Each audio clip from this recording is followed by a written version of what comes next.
Yes, good evening, sir. Before I ask my question, I would like to share the suicidal death report published by the National Crime Records Bureau, which is NCRB. And according to the report, 1.6 lakh Indians committed suicide in the year 2021, which is an increase of 7.2% in comparison to the previous year, 2020, in terms of total number. And it is a 13-page long report, but I'd like to draw attention to some points, like A, this number reported is the highest ever recorded in the country since the inception of reporting of suicide by the NCRB in 1967. B, 34% of the suicide demographics fall between the age group of 18 to 30 years old. C, 1.19 lakh, that is 72.5% out of the total death are of male. And D, 10,730, which is 6.5% of the total suicide, were below the age of 18, like they are just kids. So, sir, these figures are overwhelming, and as a youth, this I think is quite a genuine cause of concern, because we keep witnessing suicides even in our college. So my question now is, sir, like in the report, it is suggested that the family problems and illness were the major cause of the death of the suicide. However, the strongest factor for this shows depression. And now depression often results from social and financial difficulties, and there is a strong stigma around seeking professional help. And sir, while therapy can be one way to tackle depression, is there any help spirituality can offer in this regard? So that's my question, sir.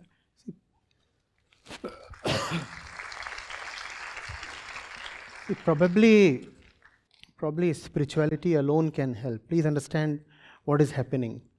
As human beings, we are born incomplete, with a sense of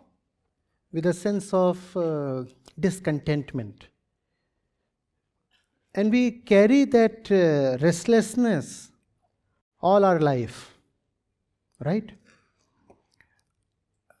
Now, what has happened in recent times, last few decades, is that the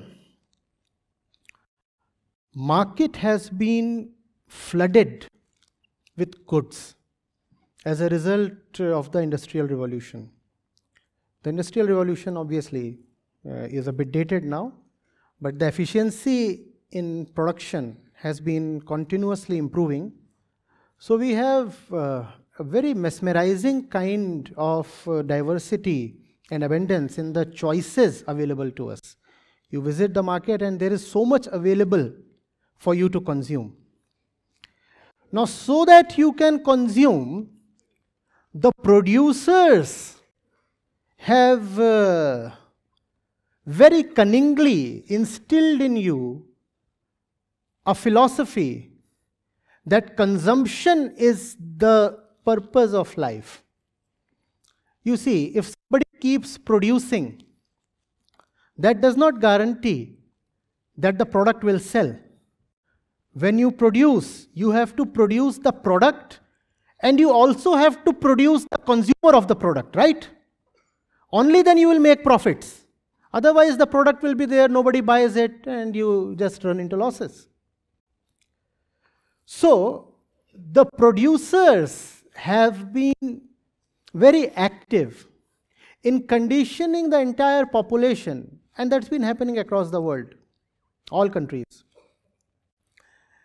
That son, daughter, you exist to be happy, be happy, be happy. And how to be happy? Go have more, have more, have more. Come on, buy. The supermarket will provide you happiness. The more you consume, the luckier you are.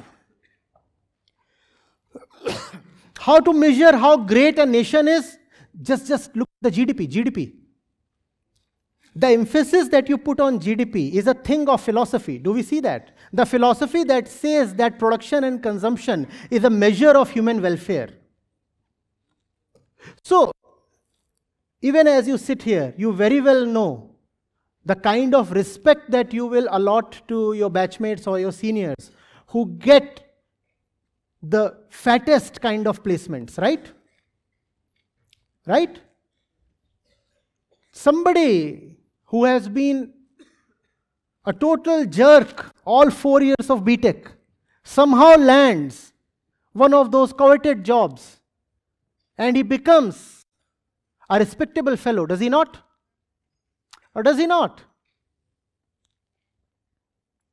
What does that tell you about your internal philosophy? It says the measure of a man is his pocket. And that is not your philosophy. I pity the fact that that philosophy has been drilled into you by somebody else and you do not even know that. I look at my own batch.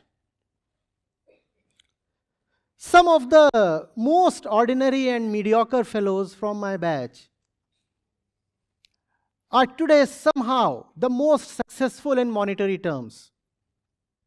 It happens. You just incidentally have to be at the right place at the right time, and fortune can smile on you. That's quite possible. And by fortune, I mean the material kind of fortune, money, etc.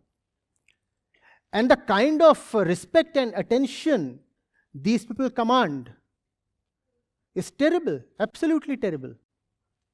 You have no measure to assess the worth of a person except by his material acquisitions. And that's something you have been taught. Also, that's something that's found anyway in animals biologically. Don't animals love to acquire? But they acquire only to the extent of their biological need. Have you not seen ants carrying little sugar pieces, crystals? Yes? So even animals want to acquire, but not so much. The acquisitiveness that we see in human beings today is a result almost of a planned conspiracy. They are here, they are young, and catch them young. Indoctrinate them. Indoctrinate them in having more and more material possessions. So that's the first part. We are talking of suicides here. Now, not everybody can have all the material possessions, and the nature of material is such that it never comes to an end. Irrespective of how much you have, having even more is possible. So the restlessness that we are born with remains as it is. You keep running after material. You never have enough material, irrespective of how successful you are. You never have enough of it.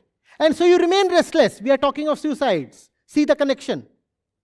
You have been told that you will come to peace and rest by having a lot of material. And material is something you can never have enough of.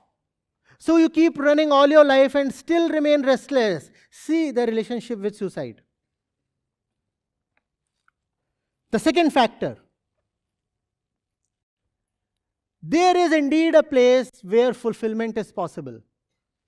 That place is within us.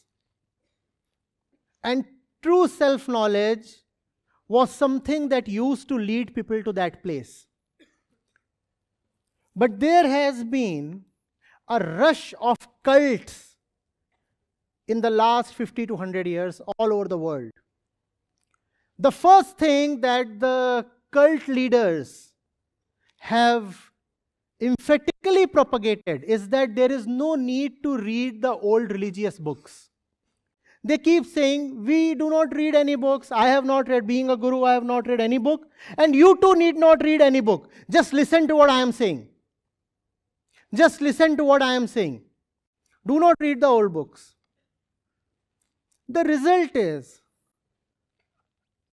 that people have been totally alienated from all that which was valuable in the ancient wisdom. And instead they have been given some bogus kind of religion. Most people today, if I talk of Hindus, let's say, they do not follow Hinduism. They might say they are Hindus, but they are actually following some cult or the other. It's just that the cult leaders are not honest enough and brave enough to simply declare that they have started a new religion of their own. Because if they do that, there will be a problem. So they don't say it's a new religion. They just say, no, no, no. But the fact is, they have taken people totally away from core spirituality. And core spirituality was something that could possibly give the peace every man is looking for since his birth. What happens when you take people away from core spirituality?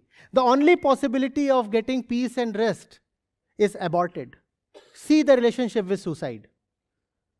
These two things are working hand in hand. A pop philosophy that tells you that your measure is proportional to what you have. That the respect that you deserve does not depend on who you are. It depends on what you have. So that's one thing. And the second thing is demise of real spirituality. It's gone, finished. Instead, all kinds of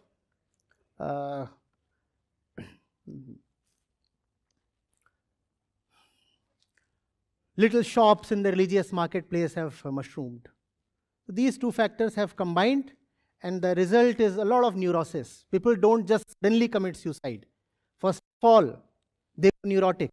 First of all, there is terrible mental angst. One does not just go and jump into a well. One first of all passes through a terrible period of suffering. And that's when he decides it's better to end life so that the suffering can come to an end. And you must see who is responsible for this. The industrial production ethic and false religion. Forced consumption and false religion. You don't just consume. Mind you, you are being forced to consume. You are being told if you do not consume, you are a lesser man. The more you consume, the bigger you are, right? Why is USA the greatest country? Because it consumes the most of everything. Electricity, USA. Coal, USA. Steel, USA. You name it. The per capita consumption in the USA is the highest. Therefore, the USA is the big apple. So that's forced consumption being wrought upon you. And the second thing is false religion. False religion that has actively dominated true spirituality. False religion that is actively trying to finish off true spirituality.